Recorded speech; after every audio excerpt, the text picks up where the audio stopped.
Assalamualaikum warahmatullahi wabarakatuh. Sampurasun. Jumpa lagi dengan Dilan Podcast. Saya sebagai pewawancara dalam hal ini, saya Letu Caka Kuasa Dirayu, biasa dipanggil Ayu, mendapat kehormatan mewawancarai bintang tamu kita atau narasumber kita yang sudah kami janjikan, yang pastinya bukan kaleng-kaleng, bintang tamu yang juara. Tepuk tangan yang meriah untuk Bapak Profesor Dr. Joko Sasmito, SH.MH.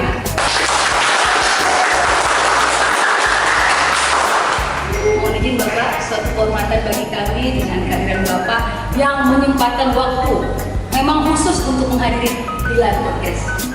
Terima kasih Bapak, sekali lagi kami sampaikan untuk diketahui bahwa Bapak Profesor Dr. Joko Sasmito, SH.MH adalah anggota Komisi Yudisial Republik Indonesia dan juga merupakan Ketua Bidang Pengawasan Hakim dan Investigasi. Dan dengan tepuk tangan.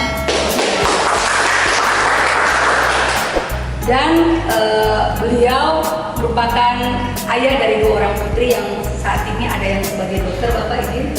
Dan satu lagi, Bapak itu sangat hobi bermain tenis dan bola voli. Betul Bapak ini? Itulah kenapa Bapak sampai saat ini masih terlihat sangat bugar. Dengan kesibukan beliau yang sangat padat, memang dituntut untuk mempunyai fisik yang fit ya Bapak ini.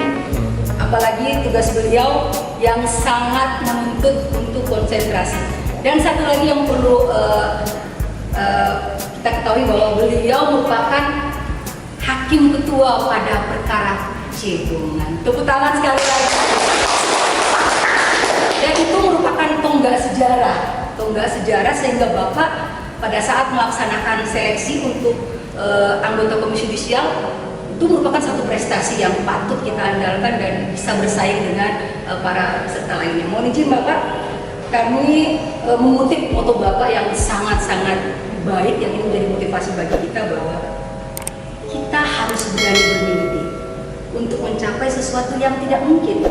Dengan berusaha, berdoa, dan berserah diri, Tuhan akan membuka jalan untuk mewujudkan mimpi kita. Dan terbukti dengan moto tersebut, Bapak saat ini berada pada posisi jabatan yang sangat membanggakan kami sebagai anggota militer. Jadi Bapak seperti biasa pada podcast kami akan mengajukan pertanyaan, tapi ini pertanyaannya hanya untuk sebagai motivasi kepada anggota Dirmil pada khususnya dan kepada seluruh anggota militer yang ada di luar sana. Izin Bapak, terkait dengan tugas Bapak sebagai anggota Komisi Yudisial dan sebagai Ketua Bidang Pengawasan Hakim dan Investigasi, mungkin Bapak bisa ceritakan sedikit kepada kami seperti apa tugas dan jabatan Bapak tersebut. Terima kasih Mbak Betna satu kuat Ayu ya. Assalamualaikum warahmatullahi wabarakatuh. Selamat sore dan salam sejahtera bagi kita semuanya. Terima kasih kesempatan yang telah diberikan kepada saya di acara Dilan Podcast. Saya sebenarnya memang ada tugas ya, kebetulan ke Bandung. Sesuai dengan janji saya, setiap ke daerah kalau ada pengadilan militer, saya akan mencoba menyempatkan waktu untuk mengunjungi. Jadi ini sebagai salah satu janji saya. Nah, terkait dengan masalah cerita ya, sampai saya bisa lulus ya, masuk dalam jajaran Komisi Yudisial Republik Indonesia. Sebenarnya kalau cerita jauh sebelumnya ya, sebenarnya memang apa ya, saya kan dari anak kampung yang sehari-hari pekerjaan saya itu ya bukan hanya pernah, tapi itu sehari-hari pekerjaan saya sebagai misalnya di tani, kemudian apa dari rumput, itu pekerjaan sehari-hari. Sehingga waktu itu sesuai dengan moto saya kan, saya juga akan berusaha untuk bisa mencapai sesuatu walaupun sebenarnya berat ya karena kondisi yang tidak memungkinkan, tetapi sesuai dengan moto saya akan coba untuk meningkatkan kemampuan kita ini untuk apa ya, membuat motivasi kepada adik-adik saya. Jadi kita harus tetap berjuang ya untuk mencapai sesuatu sesuai dengan itu saya yang sudah tidak mungkin, tapi kita harus tetap berusaha keras.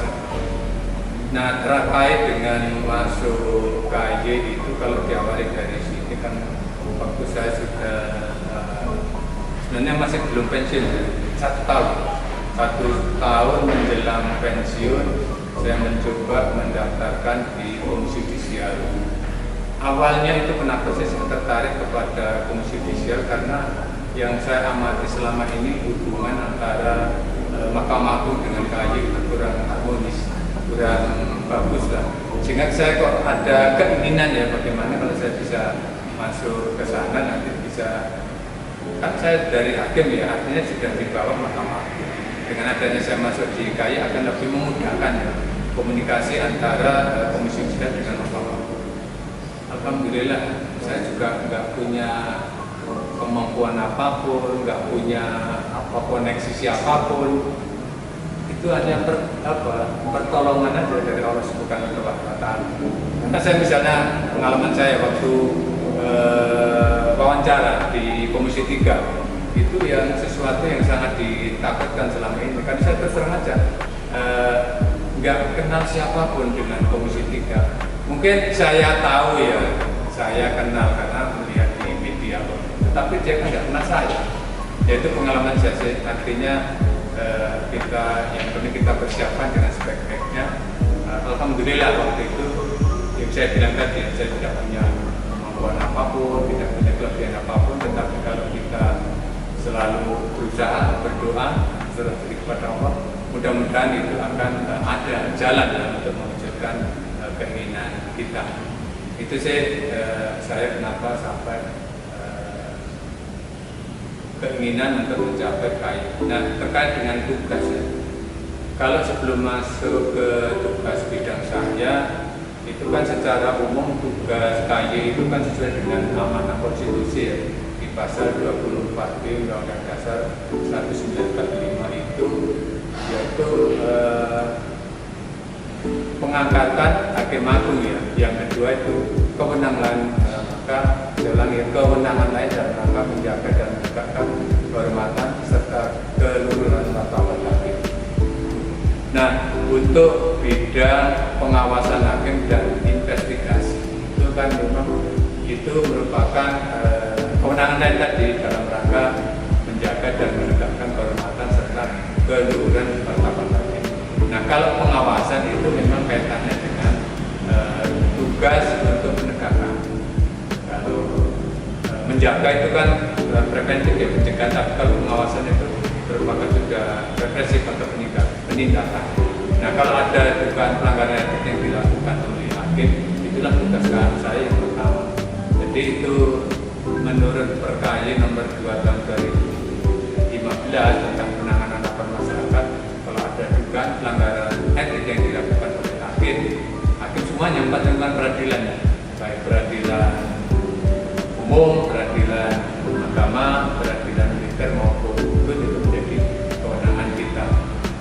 Itu ya yang satu tugas pengawasan. Tetapi selain penegakan, pengawasan itu ada pencegahan juga yang salah satu tugasnya juga ada pemantauan. Jadi kalau ada hal-hal perkara yang disahkan oleh pengadilan yang mendapat perhatian publik atau perhatian dari media, itu pasti walaupun tidak ada permintaan, KY akan hadir untuk melakukan pemantauan. Itu merupakan pengawasan tapi dari sisi pencegahan.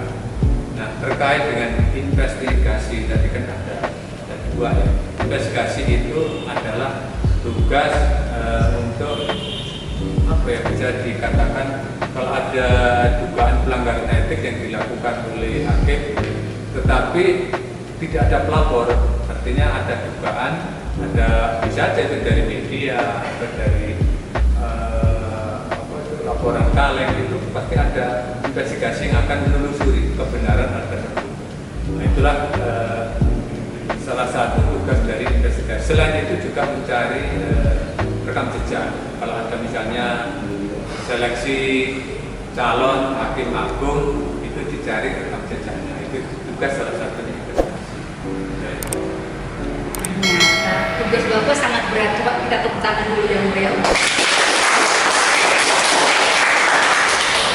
Ternyata niat untuk masuk sebagai anggota komisi judisial sangat mulia Bapak ya, sebagai jembatan antara Mahkamah Agung dan komisi judisial yang selama ini Bapak kita melihat bahwa ada jarak Bapak ya, dan motivasi Bapak masuk untuk menjembatani hal tersebut dia tidak terdapat jarak lagi, jadi harmonis Bapak.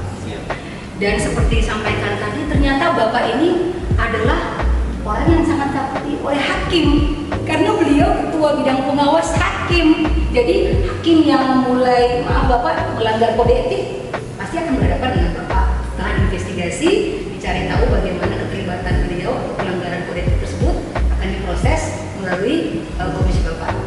Tepuk tangan sekali lagi untuk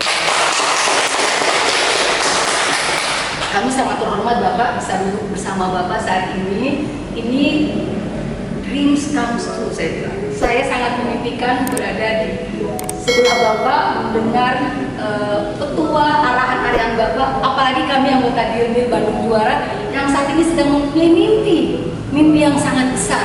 Kami sangat bermimpi Bapak untuk meraih BBK tahun ini, dan insya Allah setelah kami raih, kami akan meraih mimpi yang berikutnya adalah BBBM.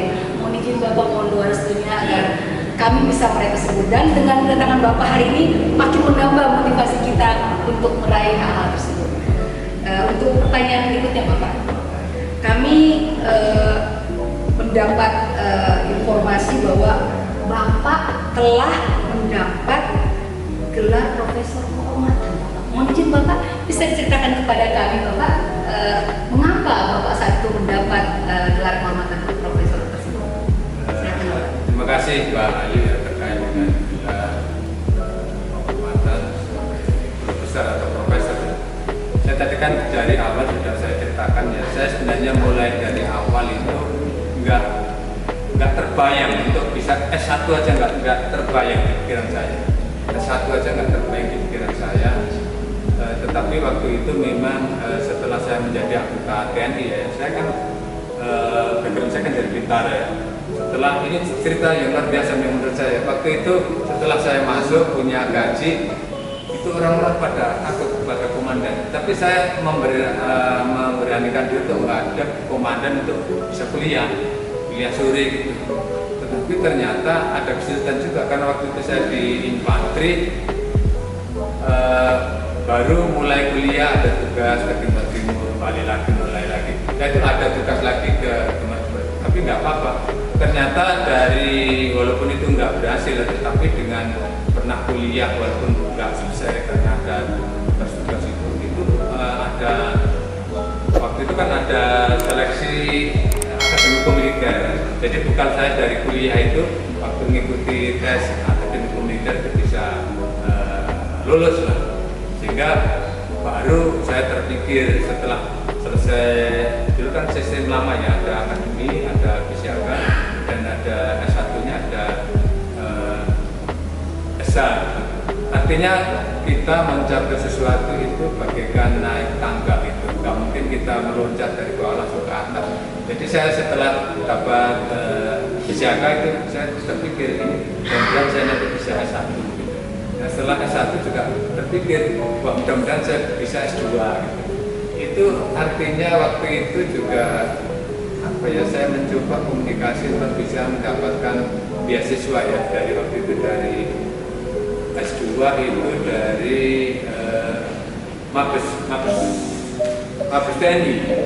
Jadi kalau S1, S2 itu dari Mabesan, saya S2 itu dari Mabes ABRI, atau dulu kan Mabes ABRI, Mabes TNI. Demikian juga setelah selesai S2 baru terpikir kalau bisa S3 itu mungkin lebih bagus. Nah, saya mencoba komunikasi dengan Pak Dirjen, Pak Mayor Jenderal Sonson lah ya, yang itu Dirjen. Saya menghadap, saya berani aja kalau untuk kepentingan kita. Bagaimana kalau saya bisa didukung S3 itu dari Mahkamah. Alhamdulillah waktu itu dijanjikan oleh Pak Sonson untuk mendapatkan beasiswa. Alhamdulillah, tapi catatannya harus kuliah di tempat negeri gitu ya. Waktu itu saya sudah mencoba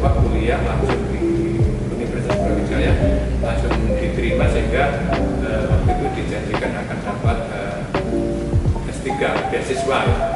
Tetapi sudah berjalan 1 tahun itu nggak turun-turun, sehingga waktu itu saya memutuskan diri untuk keluar, karena saya kan nggak mungkin untuk mementingkan diri saya, padahal anak saya yang pertama itu sedang mengambil S2 di UNER, dan anak saya yang kedua itu lagi kedokteran. Sehingga kalau saya juga memaksakan diri untuk S3, ya mungkin nanti ada yang menjadi korban. Sehingga waktu itu saya putuskan masuk ke teman-teman saya, dan saya bilang waktu letting saya S3 saya nggak lanjut karena beasiswa nggak turun, sehingga saya akan keluar. Ya alhamdulillah setelah saya putuskan gitu mau keluar, saya dapat kabar kalau beasiswanya didukung gitu, alhamdulillah. Itulah artinya suka duka yang saya alami, sehingga waktu itu tetap didukung dengan yang 1 tahun sebelumnya itu saya pribadi kan juga. Alhamdulillah. Terus waktu itu kan saya ngambil pidana tentang HAM ya. Waktu itu HAM itu dari promotor saya, Pak Nyoman, itu mengatakan ini lebih bagus kalau ada studi karena HAM itu ada ICC ya, International Criminal Court, itu ada di Belanda. Kalau ada perbandingan tentang pelanggaran HAM di Belanda dengan di Indonesia, itu akan bagus untuk mendukung disertasi. Saya gimana Pak, saya ke sana, saya untuk biaya di sini aja sudah ngepres. Coba nanti saya kasih rekomendasi, nanti mengajukan ke Dignas gitu dari profesor saya. Kemudian saya mencoba mengikuti seleksi, karena saya juga waktu itu kan sebagai dosen ya, di Kartini di Surabaya. Alhamdulillah itu bersaing dari 600 ya, 600 itu ada 2 tahapan seleksi di Unbra. Itu ada 600 itu diambil sekitar, kalau nggak salah itu mungkin 100 berapa gitu. Nah setelah itu, setelah lolos di situ, di bawah tes di tingkat Dignas. Nah waktu itu lolos 36 yang diambil untuk berangkat ke, dan alhamdulillah juga masuk. Itu saya bilang kan nggak punya kemampuan apa-apa, tapi mungkin ya alhamdulillah ada bantuan aja dari, kalau kita selalu mohon kepada Allah Subhanahu wa Ta'ala, ada pertolongan, itu yang saya bilang. Nah alhamdulillah waktu itu 6 bulan ya berangkat di sana, studi banding di Belanda, itu di mana waktu itu, di salah satu fakultas hukum yang merupakan nomor 5 di dunia ya. Alhamdulillah setelah selesai, kemudian sekarang masuk Guru Besar ya.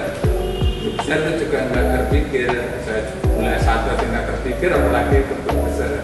Tapi waktu itu kan ada kegiatan MOU ya yang dilakukan oleh KY dengan Unisula. Kemudian setelah itu saya diminta untuk menjadi narasumber yang memberikan kuliah tentang KY. Nah, setelah itu saya ketemu dengan rektor yang di sana. Saya alhamdulillah juga ditawari bagaimana kalau diusulkan Guru Besar di sana. Tetapi persyaratannya juga nggak mudah, karena persyaratan itu harus punya apa ya,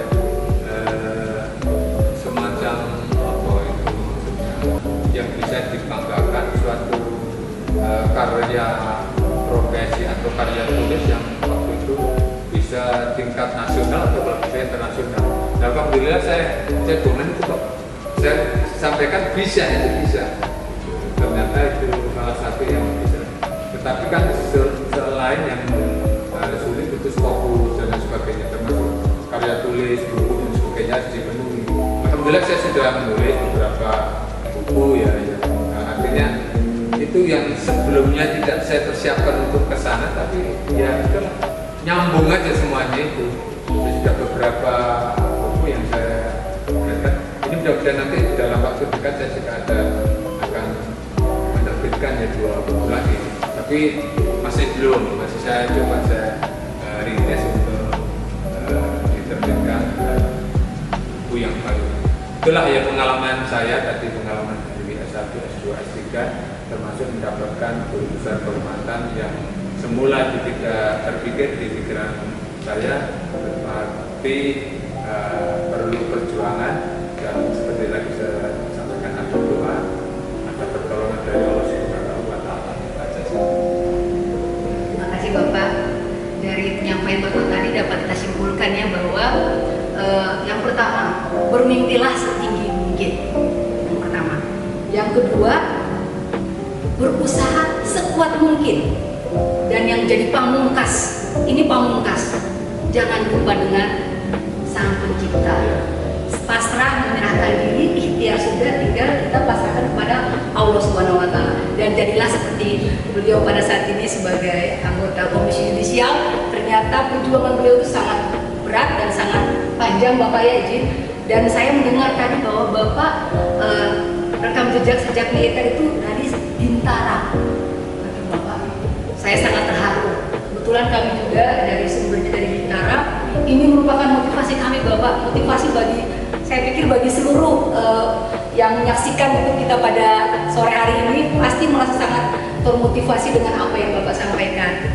Kemudian terkait dengan S3 Bapak yang melakukan disertasi di Belanda di Saint-Nicolas University Bapak ya, itu merupakan universitas ketiga terbesar di Belanda terkait dengan ketiga ke kelima siapa? Saint-Nicolas Universitas Leiden Belanda. Ya, di Leiden Belanda. Dan saat itu Bapak mengambil hak. Ya. Itu sangat berat kami sangat mengetahui sangat berat dan Bapak bisa menyelesaikan dengan hasil yang sangat baik dan sampai mendapat gelar profesor kehormatan. Itu pun tidak terlepas dari cebongan Bapak ya. Tidak bisa kita pungkiri Bapak kita ini terkenal karena perkara cebongan. Ya, jadi saya masuk KAI itu ada pengaruh juga. Ada pengaruh dari cebongan. Ternyata Bapak kita menangani perkara yang akan atensi dari masyarakat luas atau atensi pimpinannya kita, ternyata itu ada dampak positif dan negatifnya. Positif mungkin kita agak merasa terintimidasi mungkin Bapak ini ya dengan hadirnya banyaknya tuntutan masyarakat tentang penyelesaian perkara kita, dan ternyata di balik hal-hal tersebut ada nilai positifnya, yaitu itu merupakan sebenarnya seperti promosi atau promosi gratis ya Bapak ya. Dengan adanya sorotan masyarakat, sorotan media, Bapak jadi terkenal. Bapak jadi dimanapun orang tahu, sampai DPR pun pada saat wawancara beliau ini kami mendapat masukan bahwa pada saat beliau diwawancari DPR tidak ada satupun pertanyaan yang tidak dijawab dengan lugas oleh beliau. Sekali lagi kita beri tepuk tangan kepada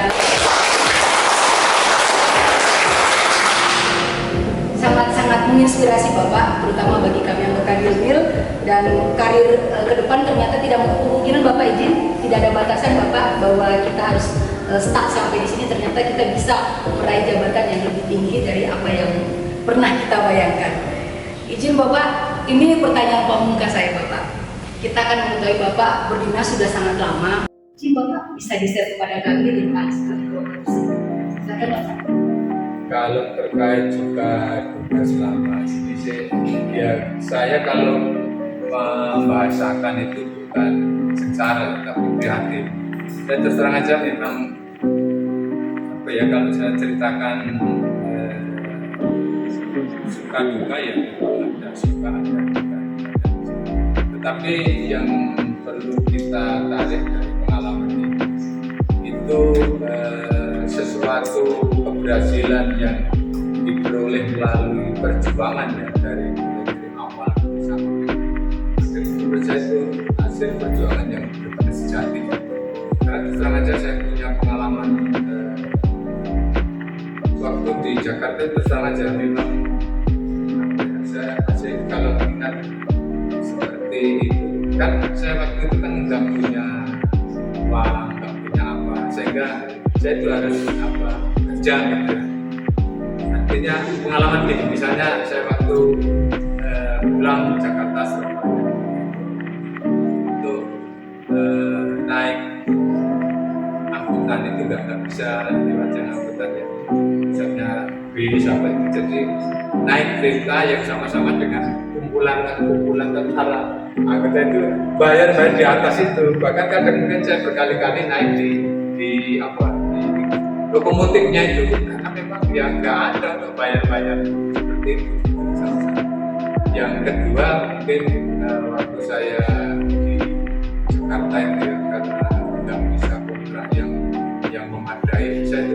cari rumah yang ini dari bata ya, bawah itu bata sebelah badan, tapi tidak di lepong itu Mas. Yang atasnya itu ada apa ya, dari bambu, kemudian ditutup dari kasih itu sak-sak semen itu benar itu.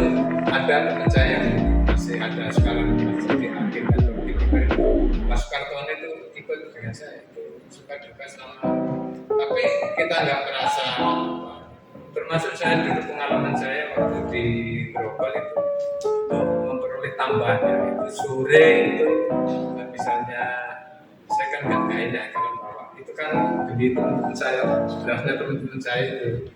Nah itu artinya kita kumpulkan saya jualan di tempat kos. Tapi karena untuk bawa beras itu nggak bisa naik becak itu saya pampul itu saya itu saya tidak suka kamunya. Tapi bagi saya itu ya yang seperti itu yang membuat seseorang itu menjadi kuat ya menghadapi apapun masalah. Nah mungkin saya harapkan kepada saya artinya menghadapi sebesar apapun itu dengan pengalaman-pengalaman yang diikuti, artinya itu menjadi bekal nanti kalau menghadapi sesuatu itu akan berat. Oke, pesan untuk Delmil Bandung ya. Tadi kan sekarang ini dalam rangka masih mempersiapkan untuk memperoleh BPK ya.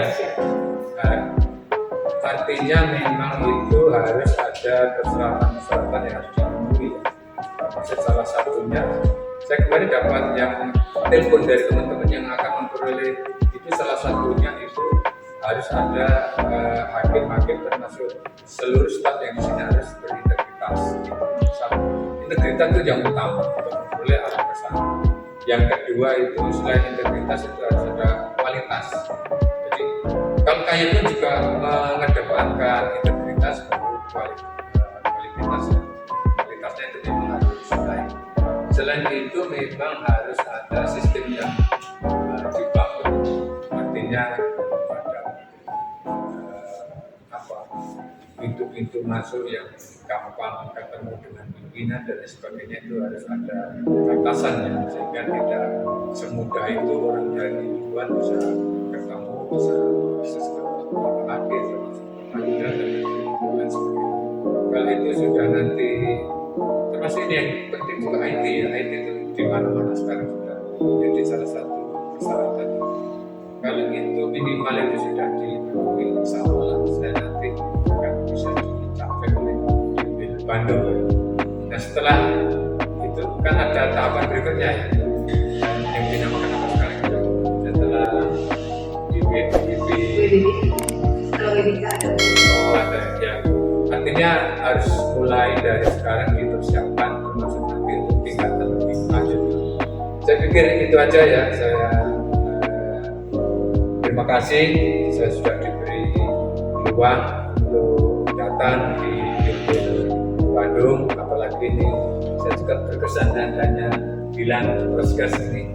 Saya sebenarnya juga sudah pernah baca, tapi saya ternyata dari baca saya juga duduk di sini. Saya terima kasih Pak. Ada dari saya ada hal yang berhubungan, saya mohon maaf. Saya akhiri dengan kalam. Assalamualaikum warahmatullahi wabarakatuh. Terima kasih Bapak atas kesempatannya untuk hadir di Bandung Bandung, dan juga yang paling penting berkenan duduk bersama kami untuk sebagai narasumber dalam Dilan Podcast. Dan tadi Pamungkas tadi ada pesan untuk Dilmil 29 Bandung dalam rangka sebelum kita mencapai WBK. Yang pertama integritas, yang kedua kualitas, dan unsur-unsur pendukung lainnya. Mohon izin Bapak, kami mohon doa restunya semoga Dilmil 29 Bandung bisa meraih semua impian kami, terutama saat ini kami sedang bukan lucu-lucunya ya, kami sedang gencar-gencarnya atau sangat berniat untuk meraih prestasi demi prestasi untuk peningkatan kualitas di Pemerintahan Bandung. Sekali lagi kami ucapkan terima kasih Bapak sudah berkenan hadir. Mohon maaf apabila dalam pertanyaan kami mungkin ada yang kurang berkenan. Namun sekali lagi ini adalah wujud kebanggaan kami atau wujud penghormatan kami kepada Bapak.